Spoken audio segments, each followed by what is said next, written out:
नमस्कार दोस्तों, स्वागत है आप सभी का ज्ञान गुरु क्लासेज में। आज हम लेकर आए हैं राजनीतिक विज्ञान यानी पॉलिटिकल साइंस से जुड़े वस्तुनिष्ठ प्रश्न उत्तर जो आपके प्रतियोगी परीक्षा के लिए बेहद साबित होंगे। अगर आप प्रतियोगी परीक्षा की तैयारी कर रहे हैं तो यह वीडियो आपके लिए, बने रहिएगा हमारे साथ अंत तक। चलिए प्रश्न उत्तर को देखते हैं। हमारा पहला प्रश्न है, भारत का संविधान कब लागू हुआ? भारत का संविधान कब लागू हुआ? आपका ऑप्शन है ए 15 अगस्त 1947 को, 2 अक्टूबर 1950 को, 26 नवंबर 1949 को, डी 26 जनवरी 1950 को। इसका सही जवाब हो जाएगा 26 जनवरी 1950 को। हमारा संविधान 26 जनवरी 1950 को लागू हुआ था। सही जवाब हो जाएगा डी नंबर। अगला प्रश्न है, भारत किस प्रकार का राज्य है? भारत किस प्रकार का राज्य है? आपका ऑप्शन है ए अधिनायकवादी, सामंती, एकतंत्रीय या संघात्मक। तो इसका सही जवाब हो जाएगा संघात्मक। सही जवाब हो जाएगा डी नंबर, संघात्मक। अगला प्रश्न है, भारतीय संसद के कितने सदन होते हैं? भारतीय संसद के कितने सदन होते हैं? ऑप्शन है हमारा 1, 2, 3 या 4। इसका सही जवाब हो जाएगा 2। भारतीय संसद के 2 सदन होते हैं। सही जवाब हो जाएगा 2। अगला प्रश्न है, राज्यसभा का अस्थायी सदस्य काल कितना होता है? राज्यसभा का अस्थायी सदस्य काल कितना होता है?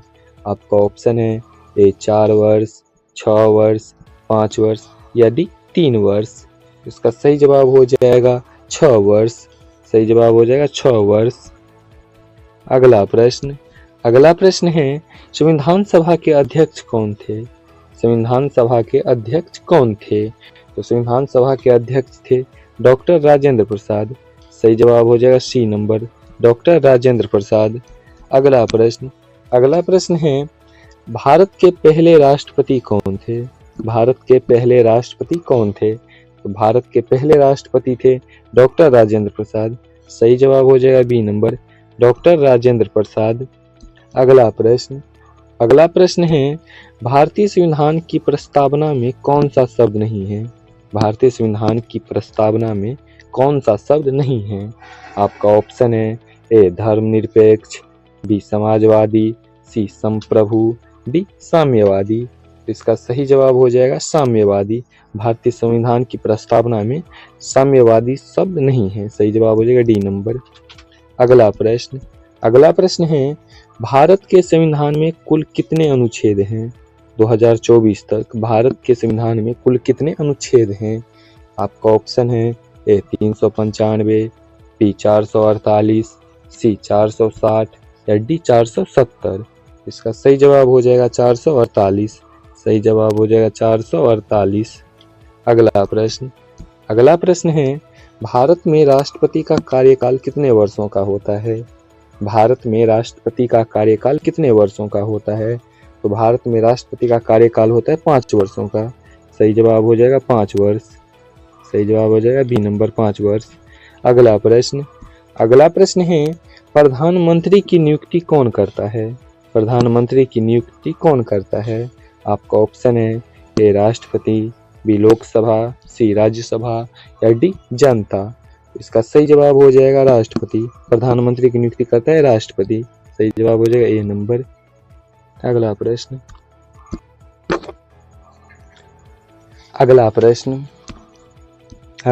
है, लोकसभा का कार्यकाल कितने वर्षों का होता है? लोकसभा का कार्यकाल कितने वर्षों का होता है? तो लोकसभा का कार्यकाल 5 वर्षों का होता है। सही जवाब हो जाएगा 5। सही जवाब हो जाएगा 5 वर्षों। अगला प्रश्न है, राज्यसभा में कितने सदस्य होते हैं? राज्यसभा में कितने सदस्य होते हैं? तो राज्यसभा में 245 सदस्य होते हैं। सही जवाब हो जाएगा 245। अगला प्रश्न है, अनुच्छेद 370 किस राज्य से संबंधित है? अनुच्छेद 370 किस राज्य से संबंधित था?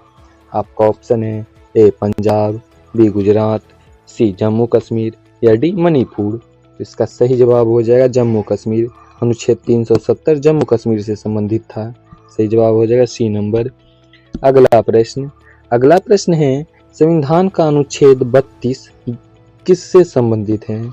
संविधान का अनुच्छेद 32 किससे संबंधित है? आपका ऑप्शन है ए मूल अधिकार से, बी नीति निदेशक तत्व से, सी राष्ट्रपति शासन से, या डी राज्यपाल की शक्तियां से। तो इसका सही जवाब हो जाएगा मूल अधिकार से। सही जवाब हो जाएगा ए नंबर मूल अधिकार। अगला प्रश्न है भारत में सबसे बड़ी पंचायती संस्था कौन सी है? भारत में सबसे बड़ी पंचायती संस्था कौन सी है? आपका ऑप्शन है ए ग्राम पंचायत, बी जिला परिषद, सी पंचायत समिति, डी नगर पंचायत। तो इसका सही जवाब हो जाएगा जिला परिषद। सही जवाब हो जाएगा बी नंबर जिला परिषद। अगला प्रश्न है राज्यपाल की नियुक्ति कौन करता है? राज्यपाल की नियुक्ति कौन करता है? तो राज्यपाल की भी नियुक्ति राष्ट्रपति ही करता है। सही जवाब हो जाएगा राष्ट्रपति। सही जवाब हो जाएगा राष्ट्रपति। अगला प्रश्न है भारत में मौलिक कर्तव्यों को संविधान में कब जोड़ा गया? प्रश्न है हमारा भारत में मौलिक कर्तव्यों को संविधान में कब जोड़ा गया? आपका ऑप्शन है 1951, बी 1976, सी 1962, डी 1985। इसका सही जवाब हो जाएगा बी नंबर। सही जवाब हो जाएगा बी नंबर 1976। अगला प्रश्न है संसद में विधेयक पारित करने के लिए किसकी आवश्यकता होती है? संसद में विधेयक पारित करने के लिए किसकी आवश्यकता होती है? ऑप्शन है हमारा केवल लोकसभा की, या बी केवल राज्यसभा की, सी दोनों सदनों की, या डी राष्ट्रपति की। इसका सही जवाब हो जाएगा दोनों सदनों की। सही जवाब हो जाएगा दोनों सदनों की। अगला प्रश्न है नीति निदेशक तत्व किस भाग में आता है? नीति निदेशक तत्व किस भाग में आता है? आपका ऑप्शन है भाग 3 में, या भाग 4 में, या भाग 5 में, या भाग 2 में। तो इसका सही जवाब हो जाएगा भाग 4 में। सही जवाब हो जाएगा भाग 4 में। अगला प्रश्न है भारत का सर्वोच्च न्यायालय कहाँ स्थित है? भारत का सर्वोच्च न्यायालय कहाँ स्थित है? तो भारत का सर्वोच्च न्यायालय दिल्ली में स्थित है। सही जवाब हो जाएगा दिल्ली। सही जवाब हो जाएगा दिल्ली। अगला प्रश्न है भारत में संविधान दिवस कब मनाया जाता है? भारत में संविधान दिवस कब मनाया जाता है? तो भारत में संविधान दिवस 26 नवंबर को मनाया जाता है।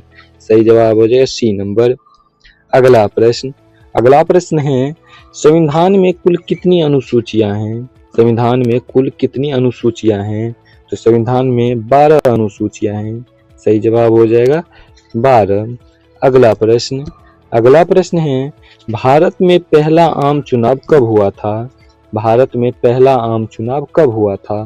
तो भारत में पहला आम चुनाव 1951 और 52 में हुआ था। सही जवाब हो जाएगा सी नंबर। अगला प्रश्न है अनुच्छेद 356 क्या दर्शाता है? अगला प्रश्न है अनुच्छेद 356 क्या दर्शाता है? आपका ऑप्शन है ए आपातकाल, या राष्ट्रपति शासन, या वित्तीय आपात, या युद्ध। सही जवाब हो जाएगा इसका राष्ट्रपति शासन। सही जवाब हो जाएगा बी नंबर राष्ट्रपति शासन। अगला प्रश्न है भारत का चुनाव आयोग किस अनुच्छेद के अंतर्गत आता है? भारत का चुनाव आयोग किस अनुच्छेद के अंतर्गत आता है? तो भारत का चुनाव आयोग 324 अनुच्छेद के अंतर्गत आता है। सही जवाब हो जाएगा अनुच्छेद 324। अगला प्रश्न है किस अनुच्छेद में नागरिकता का वर्णन है? किस अनुच्छेद में नागरिकता का वर्णन है? आपका ऑप्शन है 5 से 11 में, बी 12 से 35 में, सी 36 से 51 में, या डी 368 में। तो इसका सही जवाब हो जाएगा 511 में। सही जवाब हो जाएगा 5 से 11 में। अगला प्रश्न है हम भारत के लोग किस भाग में लिखा है? हम भारत के लोग किस भाग में लिखा है? आपका ऑप्शन है ए प्रस्तावना, बी मूल अधिकार, सी नीति निदेशक तत्व, या डी नागरिकता। इसका सही जवाब हो जाएगा प्रस्तावना में। अगला प्रश्न है क्षेत्रफल की दृष्टि से भारत का सबसे बड़ा राज्य कौन सा है? तो क्षेत्रफल की दृष्टि से सबसे बड़ा राज्य राजस्थान है। सही जवाब हो जाएगा डी नंबर राजस्थान। अगला प्रश्न है लोकसभा के प्रथम अध्यक्ष कौन थे? लोकसभा के प्रथम अध्यक्ष कौन थे? तो लोकसभा के प्रथम अध्यक्ष थे जीवी मावलंकर। सही जवाब हो जाएगा ए नंबर जीवी मावलंकर। अगला प्रश्न है और अंतिम प्रश्न, भारत के पहले कानून मंत्री कौन थे? भारत के पहले कानून मंत्री कौन थे? आपका ऑप्शन है ए सरदार पटेल, बी डॉक्टर राजेंद्र प्रसाद, सी डॉक्टर भीमराव अंबेडकर या डी मोरारजी देसाई। तो इसका सही जवाब हो जाएगा डॉक्टर भीमराव अंबेडकर। भारत के पहले कानून मंत्री थे डॉक्टर भीमराव अंबेडकर। आज का प्रश्न उत्तर इतना ही, मिलते हैं अगले वीडियो में, तब तक के लिए जय हिंद जय भारत।